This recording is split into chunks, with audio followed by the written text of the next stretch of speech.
അതിതീവ്ര മഴയിൽ വിറങ്ങലിച്ച് കേരളം. ദുരിതപ്പെയ്ത്തിൽ സംസ്ഥാനത്ത് വ്യാപക നാശനഷ്ടം. വെള്ളപ്പൊക്ക ഭീഷണിയിൽ പത്തനംതിട്ട, കോട്ടയം, ഇടുക്കി, കോഴിക്കോട് ജില്ലകൾ.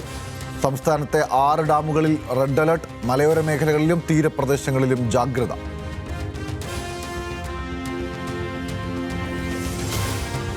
സംസ്ഥാനത്ത് ഇന്നും അതിതീവ്ര മഴ മുന്നറിയിപ്പ്. 6 ജില്ലകളിൽ അടുത്ത 3 മണിക്കൂറിലേക്ക് റെഡ് അലേർട്ട്. 7 മണിവരെ അതീവ ജാഗ്രതാ നിർദ്ദേശം. പാലക്കാട് മുതൽ കാസർഗോഡ് വരെയുള്ള വടക്കൻ മേഖലകളിൽ. പത്തനംതിട്ട, ഇടുക്കി, തൃശൂർ ജില്ലകളിൽ ഓറഞ്ച് അലർട്ട്. 50 കിലോമീറ്റർ വേഗതയിൽ കാറ്റിനും സാധ്യത. കേരള, കർണാടക, ലക്ഷദ്വീപ് തീരങ്ങളിൽ മത്സ്യബന്ധനത്തിന് വിലക്ക്.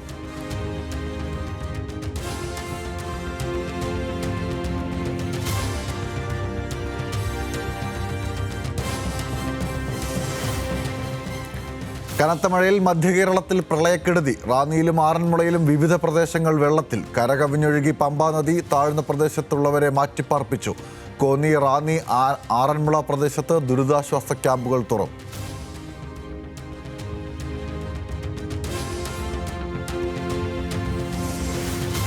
കണ്ണൂർ ജില്ലയിലെ ദുരിതപ്പെയ്ത്തിൽ വൻ നാശം. മലവെള്ളപ്പാച്ചിലിൽ കാണാതായവർക്കായുള്ള തിരച്ചിൽ തുടരും. കാഞ്ഞിരപ്പുഴയിൽ കൊട്ടംചുരം സ്വദേശി ഹനീഫ ഒഴുക്കിൽപ്പെട്ടത് ഇന്നലെ. ചെറുപുഴ രാജഗിരിയിൽ തിരുവനന്തപുരം സ്വദേശി രാജേഷിനെയും കാണാതായി. ജില്ലയിലെ താഴ്ന്ന പ്രദേശങ്ങൾ വെള്ളത്തിനടിയിൽ. 500-ലേറെ പേർ ദുരിതാശ്വാസ ക്യാമ്പുകളിൽ.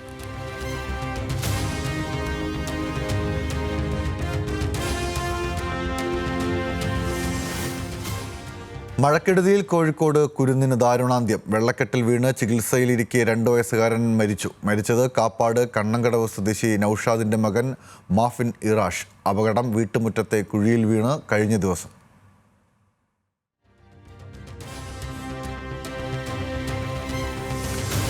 തിരുവനന്തപുരം മുതലപ്പുഴയിൽ കാണാതായ മത്സ്യത്തൊഴിലാളികൾക്കായി തെരച്ചിലിനായി വിദഗ്ധരെത്തും. ഡ്രോൺ നിരീക്ഷണവും ആരംഭിക്കും. പരിശോധന കോസ്റ്റ് ഗാർഡും നേവിയും സംയുക്തമായി ചേർന്ന്. വള്ളം മറിഞ്ഞ് 2 മത്സ്യത്തൊഴിലാളികളെ കാണാതായത് കഴിഞ്ഞ വെള്ളിയാഴ്ച രാത്രി. മോശം കാലാവസ്ഥ രക്ഷാപ്രവർത്തനത്തിന് തിരിച്ചടി.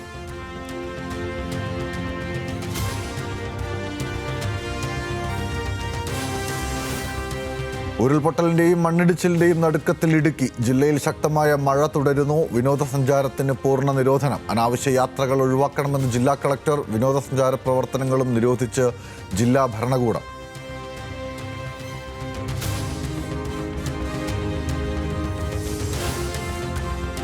കോമൺവെൽത്ത് ഗെയിംസിന് ഇന്ന് സമാപനം. 13 സ്വർണ്ണമടക്കം 39 മെഡലുമായി ഇന്ത്യ 4ാം സ്ഥാനത്ത്. ബോക്സിംഗിൽ ഏറ്റവും മികച്ച പ്രകടനവുമായി ഇന്ത്യ. 2022-ലെ പ്രകടനം ആവർത്തിക്കാനായില്ല.